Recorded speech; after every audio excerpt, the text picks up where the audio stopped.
Evet, merhaba arkadaşlar. Developer Reaction kanalına hoş geldiniz. Bugün yeni bir video ile karşınızdayım. Kimi dinleyeceğiz? The Warning'i dinleyeceğiz. The Warning'in Sinister Smiles isimli parçasını dinleyeceğiz. Bu parçayı bana hem önerdiği için hem de kanala Buy Me A Cafe üzerinden destekte bulunduğu için, kahve ısmarladığı için Milton Fave 7235 numaralı isimli kullanıcıya teşekkür ediyorum sayenizde. Destekleriniz çok önemli bu bağlamda. Burada şöyle bir şey yapacağız. Öncelikle akustik versiyonunu dinleyeceğim. Sonrasında live versiyonunu dinleyeceğim ve ikisi hakkında en son değerlendirmemi, yorumumu yapacağım. Ve böylece aradaki farkları, benzerlikleri vesaireleri konuşabileceğiz.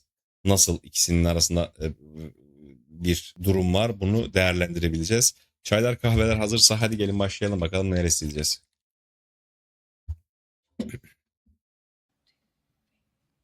Hey, little girl, there's something you don't know. You have nothing left but this body you control. I walk away.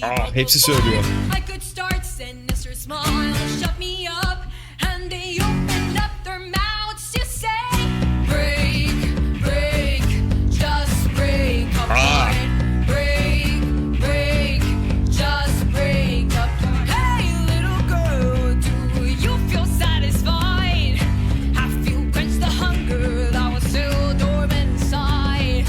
Just when I say I won't let you get hurt, but if I am to burn, Wow. then you will never get to walk away from all the horrors and the pain that moves us forward. You have just found out what it is like to live a lie. Oh, hands tied up. Oh. Held hostage by the whispers that destroy my hands. Your Wow. blood will let you in the door, then you can't really take much more. Break, break, just break apart.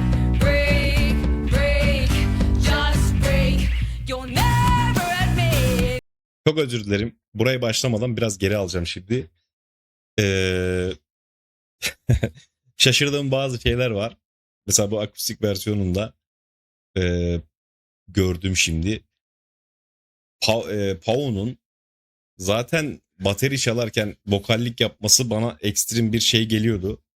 Şu anda ayakta yapıyor o işi. Minimal ritmik enstrümanla. Hem ayakta hem vokal hem çalıyor. Çok ilginç.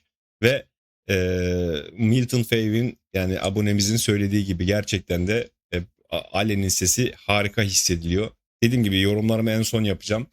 Burayı biraz geri alacağım. Harika bir şarkı bu arada. Bu kısımda özellikle dikkat edin. Şöyle geri aldım.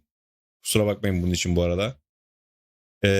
Bir şey daha rica edeceğim sizden. Üyelerin birbiriyle göz teması kurdukları yerlere dikkat edin, olur mu? Forward, you have just found out what it is like to live a lie. Oh, hands tied up, held hostage by the whispers that destroy my Wow. hands. Your blood will let you in the door, then you can't really take much more. Break, break, just break apart. Break, break, just break. You'll never admit you all want to be a Çok iyi. pawn. An innocent cinder, a guilty saint of a bar. I'm not a fool, there's nothing left for me. Bakın. Do what they say, or else I won't be held to pay the price and grab the dagger, cut through skin and stain the water. And for what it's worth, you'll never live until you die. Both hands tied up, held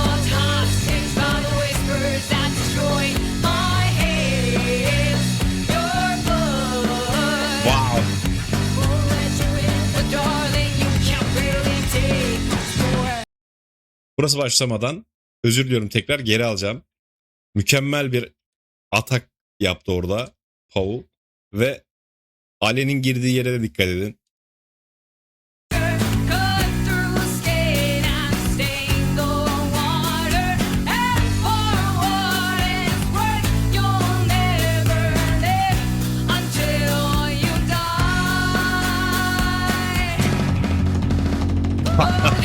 Çok iyi. Tied up, held hostage by the whispers that destroy my hands. Your blood. Wow. Won't let you in, but darling, you can't really take much more. Break, break, just break apart. Wow. Break, break, just break apart. Break, break, just break apart. Break, break, just break apart. Just break apart. Break, Wow. just break apart. Just break apart. Just a couple hands tied up, held hostage by the whispers that destroy my hands. Your blood. Evet, bitmeye yaklaştı. Şurayı bir daha dinleyeceğiz. Mükemmel Deni performansı izledik orada. Apart. Break, break, just break apart. Break, break, just break apart. Just break apart. Wow. Just break apart. Just break apart. Just a couple hands tied up, held hostage by the whispers that destroy my hands. Your blood won't let you in, but darling, you can't really take much more. Break, break, just break apart. Break, break, just break apart. Aferin kızlar size. Bu iş böyle yapılır. Ve mükemmel yaptılar yine.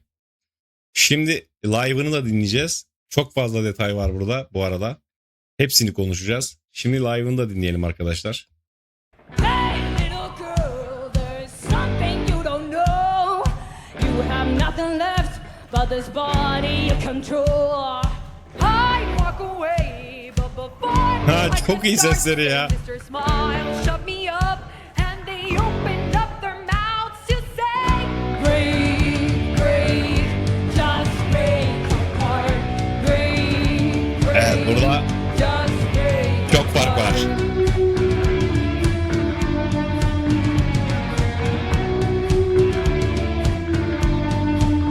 Hey, little Ah. girl, do you feel satisfied after you quenched the hunger that was still dormant inside?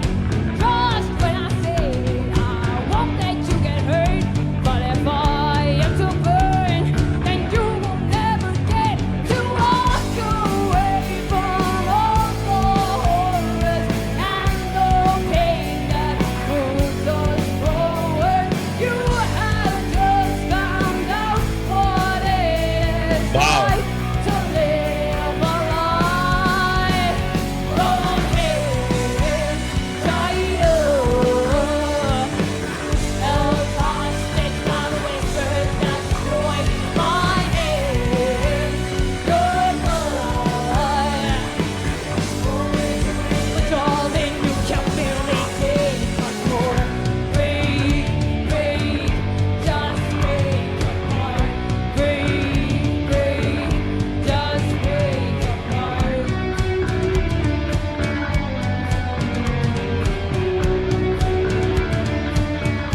Just break. You'll never admit you want to be a part. Çok özür dilerim. İkinci kısma geçmeden duralım. Lunario Lover'daki bu şeydeki Dust'ı ilk dinlediğim yerdi burası ve burada yorumlarda şey demiştiniz. Hasta demiştiniz Pavu için. Ve sesinin gerçekten de öyle olduğu hissedilebiliyordu. Farklı bir hava katıyordu ama rahatsız olduğunu söylemiştiniz. Bu da Lunario sanırım aynı yer, aynı gün, aynı konserdeki sonrasında mı ya da öncesinde mi çıktı bilmiyorum ama aynı konserdeki diye düşünüyorum. Yine burada da sesi ilk dinlediğim Dust'taki sesle hemen hemen aynı gibi geldi. Devam edelim arkadaşlar, biraz geri alacağım. Düştükten sonra nasıl patlattıklarını tekrar dikkat edin o kısma. Just break. You'll never admit you were born to be a pawn. I need a sincere and to say I'm a ball. I'm not a fool. There's nothing left for me. Do what they say, Evet. or else there will be hell to pay the price and grab the dagger, cut through skin and take the water. And for what it's worth, you'll never live until you die. Oh, hey, die on. Held hostage by the whispers that destroy my head. Benim sana. Gerçekten tebrik ediyorum. Darling, you can barely take much more. Break, break, just break apart. Break, break, just break apart. Wow. Break, break, just break apart. Break, break, just break apart. Break, break, just break apart. Break, break, just break apart. Just break apart. Ha. Just break apart. Just break apart. 'Cause I'm gone from hell.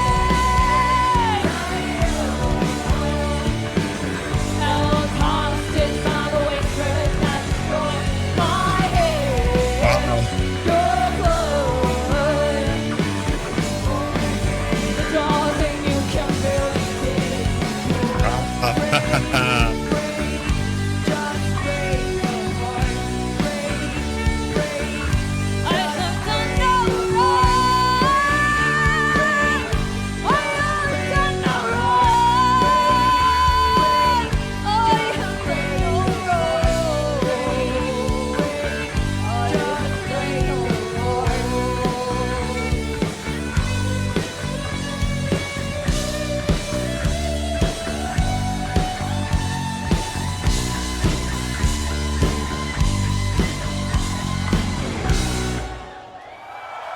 Ah.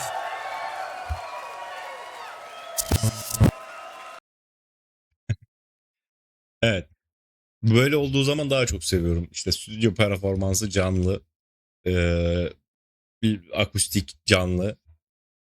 Ben aslında canlıları daha çok seviyorum ama bu şekilde kıyaslamayı yaptığım zaman daha da farklar, benzerlikler vesaireleri gördüğüm için mutluyum. Şimdi yorum aşamasına geçelim arkadaşlar. Evet, The Warning'den yine harika bir şarkı dinledik arkadaşlar. Öncelikle onu söyleyeyim. Bu iki performans bana aynı şarkının iki farklı yüzünü gösterdi açıkçası. Akustik versiyon tamamen duygu, atmosfer ve vokal armonileri üzerine kuruluyken live performans ise enerjisi, sahne hakimiyeti ve grubun birbirleriyle olan uyumunu ön plana çıkarıyordu diyebilirim. Akustik versiyonda akustik gitar, piyano ve çok sade bir ritmik eşlik üzerine kurulmuştu. Enstrümanlar hiçbir zaman dikkat ettiyseniz vokalin önüne geçmedi. Ve aksine şarkının anlatımına, duygusal anlatımına geniş bir alan açıyor. Bu sayede de melodik yapı ve üç sesli vokal armonileri çok daha belirgin bir hale gelmiş. Buna karşılık live performansta da dediğim gibi çok daha organik ve enerjik bir his veriyor. Küçük tempo esnemeleri, vokallerdeki doğal nefes alışları ve enstrümanların birbirine verdiği canlı tepkiler gerçek bir konser atmosferi kazandırdı diyebilirim. Akustik performansta Danny ana melodiyi taşırken Pau ve Alen'in ona çok katmanlı vokaller ve armoniklerle destek vermesi mükemmel bir his ortaya çıkardı. Üç kardeşin ses renklerinin birbirini o kadar güzel tamamlıyor ki şarkının dramatik atmosferini çok daha güçlü hissettirdiler diyebilirim. Live performansta ise üç sesli armonilerin temizliği gerçekten de etkileyiciydi. Özellikle nakaratlarda birbirlerini ne kadar iyi duyduklarını ve nefes alışlarını bile birlikte kontrol ettikleri hissediliyor. Canlı performansta olmasına rağmen vokal uyumu neredeyse kusursuzdu diyebilirim. Ve Danny'nin gitar tonu live performansının en dikkat çeken noktalarından biriydi bence. Distortion seviyesi yüksek olmasına rağmen nota ayrımı e, oldukça net. Palmut, sustain ve rifflerin artikülasyonu performans boyunca temizliğini korudu diyebilirim. Akustik tarafta ise atmosfer tamamen değişiyor doğal olarak tabii ki. Ve akustik gitarların arpejleri, piyanonun geniş akorları ve melodiyi ön plana çıkarırken sözlerin taşıdığı psikolojik gerilim çok daha net bir şekilde hissediliyor diyebilirim. Dikkatim doğal olarak rifflerden çok vokallere ve duyguya yöneliyor açıkçası. Live performansta ise bu parçanın en güçlü tarafı bence Groove'uydu. Pau ve Alen'in ritim bölümü öylesine sağlam kilitlenmişti ki Danny'nin gitarı üzerinde dans ediyordu adeta. Çok rahat hareket etti bu ritim kilitlenmesinin. Grup sadece dediğim gibi yüksek sesle çalmıyor açıkçası. Sakin bölümleri gerçekten sakin bırakıyor ve ardından gelen yükselişlerle de bu kontrast sayesinde çok daha etkileyici oluyor diyebilirim. Özellikle kıtadan nakarata geçişlerdeki o enerjinin adım adım yükselmesi çok başarılıydı. Son nakarata gelindiğinde grubun yoğunluğunu kontrollü bir şekilde arttırması ve performansı dramatik etkisini daha da güçlü kıldı diyebilirim. Ee, Danny'nin vokal performansı dikkat ettiyseniz iki versiyonda da farklı yönlerini gösterdi. Akustik yorumda daha kontrollü, yumuşak ve adeta böyle e, konuşur gibi e, söylerken live performansta ise daha güçlü, agresif ve enerjik duyuluyor. Aynı parçanın dediğim gibi iki farklı yorumunu dinliyormuş hissi veriyordu açıkçası. Akustik versiyonda gitar ve piyano birbirinin alanını doldurmaya çalışmak yerine birbirini tamamlıyordu arkadaşlar. Bu da parçayı melankolik, sinematik ve oldukça kırılgan bir atmosfer kazandırdı diyebilirim. Sade düzenleme sayesinde şarkının duygusal tarafı çok daha görünür hale geldi açıkçası. Enstrümanlar arasındaki boşluklar ve sessizlikler sözlere ve vokal ifadelerine odaklanmayı kolaylaştırıyor. The Warning'in en karakteristik dediğim gibi özelliklerinden biri olan üç sesli kardeş armonileri bu performansta adeta parlıyor. Özellikle akustik versiyonda yoğun enstrüman katmanlar olmadığı için her bir vokal çizgisi ayrı ayrı takip edebilmek mümkün. Bence bu grubun vokal uyumunu en iyi gösteren performanslardan biri olabilir diye düşünüyorum şu ana kadar izlediklerimin içinde. Alen'in katkısı mükemmeldi. Akustik performansta ayrı bir övgüyü hak ediyor. Orada bir parantez açmak isterim. Daha sıcak ve dolgun sesi, ses rengi Deni'nin ana melodisine ciddi bir derinlik katarken Pao'nun daha parlak armonileriyle de çok güzel bir böyle denge oluşturulmuştu diyebilirim. Bunun yanında Ali'nin kullandığı ince falsetto armonileri de performansın en güzel detaylarından biri bence arkadaşlar. Ana melodiyi takip etmek yerine üst melodiyi taşıyan bu vokal çizgisi hiçbir zaman ön plana çıkmıyor. Aksine tam tersine Deni'nin vokalinin yukarıda renklendirerek üç sesli bir yapıya genişlik ve atmosfer kazandırıyor diyebilirim. İlk dinleyişte fark edilmeyebilir ama bir kere duyduğunuzda artık kulağınız sürekli onu aramaya başlıyor. Live performansta ise Alen'in bas gitarı çok daha fazla öne çıkıyor. Bas gitarı sadece dediğim gibi alt frekansları doldurmuyor.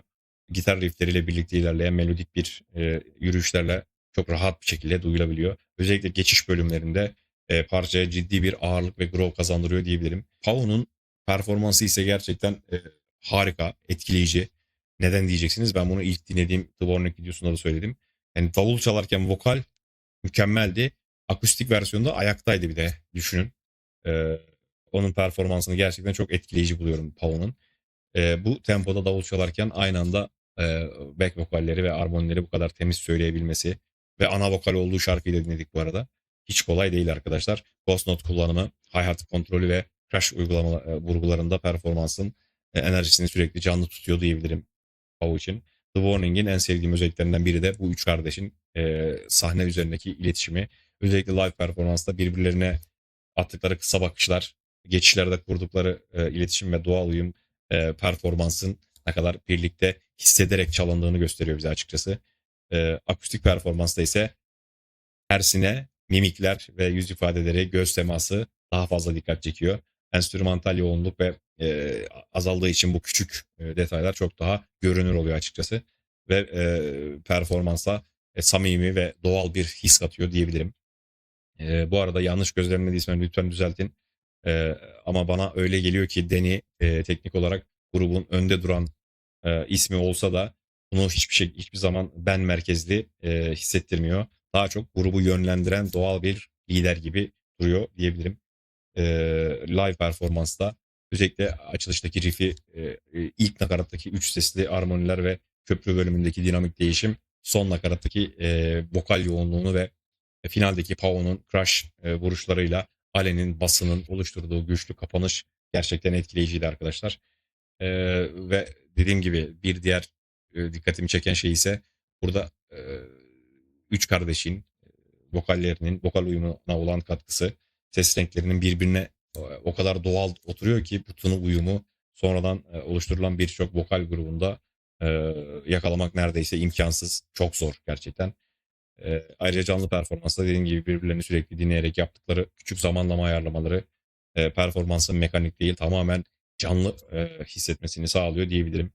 Açıkçası ben bu iki performansı da çok başarılı buldum. Akustik versiyon bana göre şarkının duygusal tarafımı hissettirirken live performans ise enerjisi ve sahne gücüyle etkiledi diyebilirim. İkisini de arka arkaya dinlemek gerçekten çok keyifliydi bu arada. Buradan Milton Fave 7235 isimli abonemize hem parçayı önerdiği için hem de Buy Me A Cafe üzerinden destek verdiği için kanala teşekkür ediyorum kendisine. Yine bu üç kardeş harika bir iş ortaya koymuşlar arkadaşlar ve bize de takdir etmek ve onları desteklemek düşüyor. Benim için gerçekten keyifli bir video oldu. İzleyen herkese teşekkür ederim. Bir sonraki videoda tekrar görüşelim, olur mu? Hoşçakalın. Enjoying the content? Support the channel to keep it going.